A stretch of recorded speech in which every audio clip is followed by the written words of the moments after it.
नमस्कार दोस्तों, मैं आपका अपने चैनल HVS स्टडीज़ में स्वागत करता हूं। इस वीडियो में आपके लिए 10 दिसंबर 2022 का करंट अफेयर लेकर आ गया हूं। साथ में हम स्टैटिक जीके और रिलेटेड करंट अफेयर का रिवीजन करते हुए चलेंगे।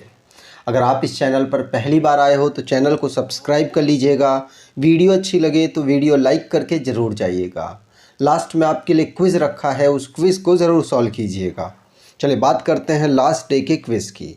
तो लास्ट डे आपसे क्वेश्चन पूछा गया था, world's largest telescope to be build in which of the following country.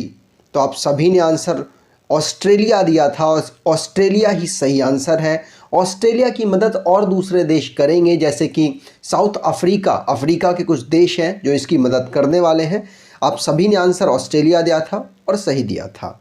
आज के पहले क्वेश्चन की बात करें तो आज का पहला क्वेश्चन है, माफ़ कीजिएगा नंबरिंग गलत है। पहला क्वेश्चन है, which state government launches Asia's first drone delivery hub for easy access to health care.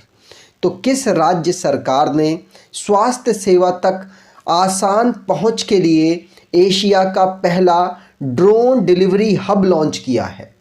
Answer यहाँ पर होगा, ये लॉन्च किया गया है मेघालय के द्वारा और ये एशिया का पहला है। ध्यान रखेंगे, हेल्थ के सेक्टर में हम ड्रोन का यूज़ कर सकते हैं, जिसमें हम वैक्सीन, ब्लड से रिलेटेड चीज़ों को ट्रांसपोर्ट कर सकते हैं, दवाई से रिलेटेड चीज़ों को ट्रांसपोर्ट कर सकते हैं। तो मेघालय गवर्नमेंट पहला ऐसा गवर्नमेंट बना जिसने टेक ईगल के साथ कोलैबोरेशन किया और एशिया का पहला ड्रोन डिलीवरी हब इसने एक पूरा नेटवर्क डेवलप कर दिया है, जिससे क्या होगा, जिससे दवाइयों को और डायग्नोसिस सैंपल्स, वैक्सीन, ब्लड या ब्लड कंपोनेंट्स को बड़ी तेज़ी से और सेफली पहुंचाया जा सकता है। तो ध्यान रखिएगा, मेघालय ने ऐसा पहला किया है और एशिया में इसने ऐसा पहला किया है, इसीलिए आपके लिए इम्पॉर्टेंट है। मेघालय की कैपिटल है शिलोंग। मेघालय के चीफ मिनिस्टर कॉनराड के संगमा हैं और गवर्नर यहाँ के बीडी मिश्रा हैं। बीडी मिश्रा की बात करें तो ये अरुणाचल प्रदेश के भी गवर्नर हैं। आगे बात करते हैं, अब यहाँ पर स्टेट से रिलेटेड क्वेश्चंस को रिवाइज कर लेते हैं। पहला क्वेश्चन पढ़ लिया। दूसरा, महाराष्ट्र जिसने सेपरेट दिव्यांग डिपार्टमेंट बनाया है। इलेक्शन कमीशन जिसने गुजरात में एक वोटर के लिए सिंगल पोलिंग बूथ बना दिया। मेघालय पहला स्टेट ऐसा बना नॉर्थ ईस्ट का और इंडिया का थर्ड स्टेट बना है। इसमें केरल और कर्नाटक अवेलेबल है, जिसने मेंटल हेल्थ से रिलेटेड पॉलिसी को डेवलप किया है। उड़ीसा की गवर्नमेंट ने एनीमिया इरेडिकेशन प्रोग्राम को लॉन्च किया, जिसका नाम एमलैन है। मणिपुर जिसने मेडल टैली में नॉर्थ ईस्ट ओलंपिक गेम में टॉप कर दिया है। इस नॉर्थ ईस्ट ओलंपिक गेम को मेघालय में आयोजित किया गया। वांगला फेस्टिवल, जिसको 100 ड्रम फेस्टिवल भी हम कहते हैं, मेघालय में ऑब्जर्व हुआ। उड़ीसा की गवर्नमेंट ने स्लम फ्री उड़ीसा बनाने के लिए 2023 तक टारगेट बनाया है। उड़ीसा की गवर्नमेंट जो कि 10 नवंबर को मिलेट डे के रूप में ऑब्जर्व करने की घोषणा कर चुके हैं। केरला पहला स्टेट ऐसा बना जिसने uniform gold price bank rate के अकॉर्डिंग तय किए हैं। आगे बात करें, अगला question, Saikhom Mirabai Chanu win which medal at weightlifting world championship in Colombia. तो साइखोम मीराबाई चानू ने कोलंबिया में भारोत्तोलन विश्व चैंपियनशिप में कौन सा पदक जीता है? सबसे पहली चीज, जो वर्ल्ड वेटलिफ्टिंग चैंपियनशिप है, इसको ऑर्गेनाइज कराया जाना था चाइना में, लेकिन कोरोना वायरस की वजह से इसको कोलंबिया में शिफ्ट किया गया। कोलंबिया आपको बता दूं साउथ अमेरिका का एक देश है। अब यहाँ पर भारत के 4 वेट लिफ्टर गए हैं, याद रखिएगा, जिसमें से पहली जो मेडल विनर है वो मीराबाई चानू है और इन्होंने सिल्वर मेडल यहाँ पर प्राप्त किया। आपको बता दूं इनका ये दूसरा मेडल है, कहाँ पर, वर्ल्ड वेट लिफ्टिंग चैंपियनशिप में।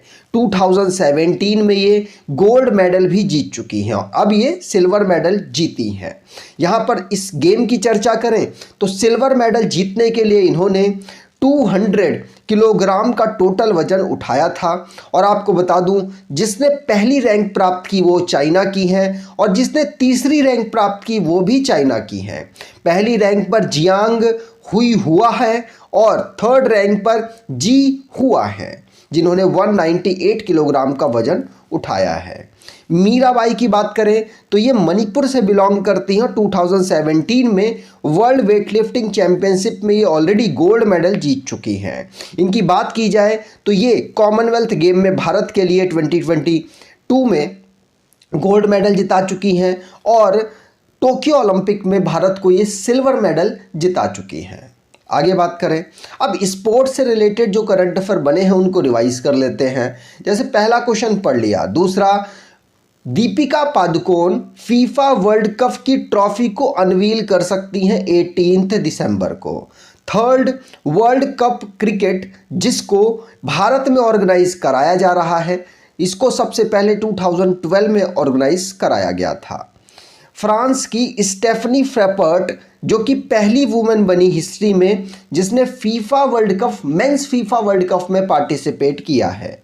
ऋतुराज गायकवाड़ 7 सिक्सेस मारने वाले दुनिया के पहले प्लेयर बने, भारतीय हैं और इन्होंने जो डोमेस्टिक क्रिकेट होता है उस पे इन्होंने मारे हैं रन। ध्यान रखिएगा, पूछा जा सकता है। 22 फीफा वर्ल्ड कप हो रहा है कतर में, आपको पता होना चाहिए। 2022 में 22 नंबर का कतर में फीफा हो रहा है। फीफा वर्ल्ड कप जो कि फुटबॉल का एक वर्ल्ड कप है। T20 वर्ल्ड कप हुआ जिसमें इंग्लैंड ने पाकिस्तान को 5 विकेटों से हरा दिया और इसको ऑस्ट्रेलिया में आयोजित किया गया। भारत ने वर्ल्ड बॉक्सिंग चैंपियनशिप वुमेन की 2023 में होस्ट करेगा। उत्तर प्रदेश 2023 में खेलो इंडिया यूनिवर्सिटी गेम को होस्ट करेगा। 5th खेलो इंडिया यूथ गेम जिसको मध्य प्रदेश में ऑर्गेनाइज कराया जाएगा। आगे बात करें, अगर आप अपनी करंट अफेयर को और बेहतर करना चाहते हैं तो आप इस ई बुक को परचेज कर सकते हैं। डिस्क्रिप्शन बॉक्स में लिंक है, वहां से आपको मिल जाएगी और इसमें 10 महीने का करंट अफेयर आपके लिए कवर किया गया है। आगे बात करें, अगला question, which minister inaugurated India's first drone training conference? तो किस मंत्री ने भारत के पहले ड्रोन प्रशिक्षण सम्मेलन का उद्घाटन किया है?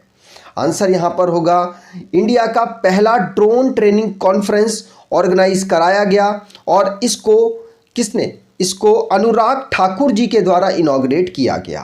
ध्यान रखिएगा, सी ऑप्शन यहां पर बिल्कुल सही होगा। अनुराग ठाकुर जी ने 777 नाम का इंडिया का पहला ड्रोन यात्रा को लॉन्च किया है। ध्यान रखिएगा, गरुड़ एरोस्पेस के द्वारा इसको डेवलप किया गया। एक स्टार्टअप है जो चेन्नई बेस्ड है, जिसमें एग्रीकल्चर से रिलेटेड और इंफॉर्मेशन ब्रॉडकास्टिंग से रिलेटेड इस ड्रोन को यूज किया जाएगा। आगे बात करें, अगला question, international anti corruption day observed on, तो अंतरराष्ट्रीय भ्रष्टाचार विरोधी दिवस कब मनाया जाता है? आंसर होगा, अंतरराष्ट्रीय भ्रष्टाचार विरोधी दिवस हम ऑब्जर्व करते हैं। माफ कीजिएगा, सारे ऑप्शन सेम हो गए हैं। आंसर होगा 9 दिसंबर को। 9 दिसंबर को हम अंतरराष्ट्रीय international anti corruption day observe करते हैं, जिसकी theme United the world against corruption है। इसको यूनाइटेड नेशन के द्वारा ऑब्जर्व किया जाता है। यूनाइटेड नेशन की office on drug and crime के द्वारा इसको ऑब्जर्व किया जाता है, जिसके डायरेक्टर जनरल हैं गड़ा फादी वेली। इसका हेडक्वार्टर वियना ऑस्ट्रिया में है। फाउंड 1997 में किया गया था। आगे बात करें, अब जो भी हमारे डेज, इंपॉर्टेंट डेज हमने पढ़े हैं उनको रिवाइज करते हैं। जैसे वर्ल्ड एड्स डे हमने 1 दिसंबर को ऑब्जर्व किया। बीएसएफ रेजिंग डे हमने 1 दिसंबर को। World computer literacy day 2 December. National pollution control day 2 December. International day of person with disability 3 दिसंबर और इंडियन नेवी डे 4 दिसंबर। वर्ल्ड सॉइल डे 5 दिसंबर। इंटरनेशनल सिविल एविएशन डे 7 दिसंबर और arm force flag day 7 दिसंबर और international anti corruption day 9 दिसंबर को आप observe करते हैं। अगला question, who has been elected as the new president of TTFI। तो TTFI के नए अध्यक्ष के रूप में किसे चुना गया है? आंसर होगा ये चुने गए हैं दुष्यंत चौटाला की जगह पर मेघना अहलावत को। मेघना अहलावत को चुना गया है। सी ऑप्शन यहां पर बिल्कुल सही होगा। मेघना अहलावत को table tennis federation of India में दुष्यंत चौटाला जो कि वाइस चीफ मिनिस्टर हैं, कहां पर? उप मुख्यमंत्री हैं हरियाणा में। वो TTFI मतलब table tennis federation of India में प्रेसिडेंट के पद पर अवेलेबल थे। अब उनकी जगह पर मेघना अहलावत को यहां पर अपॉइंट किया गया है। आगे बात करें तो अपॉइंटमेंट से रिलेटेड ये क्वेश्चन है। तो अपॉइंटमेंट से रिलेटेड जो क्वेश्चंस अभी रिसेंटली में बने हैं उनको रिवाइज कर लेते हैं। पहला क्वेश्चन पढ़ लिया। दूसरा, उत्तर प्रदेश में लक्ष्मी सिंह जो कि पहली ऐसी फीमेल बनी, नोएडा पुलिस में इनको कमिश्नर बनाया गया। PT उषा पहली वुमेन बनी जिनको president of Indian Olympic association में अपॉइंट किया गया। विनय मोहन क्वात्रा को फॉरेन सेक्रेटरी बनाया गया। अरुण गोयल को इलेक्शन कमिश्नर बनाया गया। गौरव द्विवेदी को CEO बनाया गया है पब्लिक ब्रॉडकास्टर प्रसार भारती में। तो तैयब इकराम को FIH मतलब फेडरेशन इंटरनेशनल हॉकी फेडरेशन में प्रेसिडेंट के पद पर अपॉइंट किया गया। सुब्रकांता पांडा को प्रेसिडेंट बनाया गया फिक्की में। मल्लिकार्जुन खड़गे को प्रेसिडेंट बनाया गया कांग्रेस में। भारती दास को नया कंट्रोलर जनरल ऑफ अकाउंट्स बनाया गया। आगे बात करें अगला question, who top the Forbes 2022 list of the world's 100 most powerful women. तो 100 मोस्ट पावरफुल वुमेन में फोर्ब्स ने एक लिस्ट जारी की है जिसमें कौन टॉप पोजीशन पर रहा। तो आपको बता दूं टॉप पोजीशन पर रहे हैं कौन?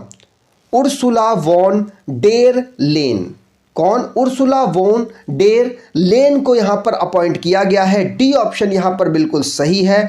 आपको बता दूं ये यूक्रेन में यूरोपियन कमीशन प्रेसिडेंट हैं, जो कि यूक्रेन में इन्वेजन हुआ है रशिया में, उसमें उसके खिलाफ ये काफ़ी ज़्यादा अपने स्टेटमेंट्स दे रही हैं और उनकी क्राइसिस में उनका सहयोग कर रही हैं।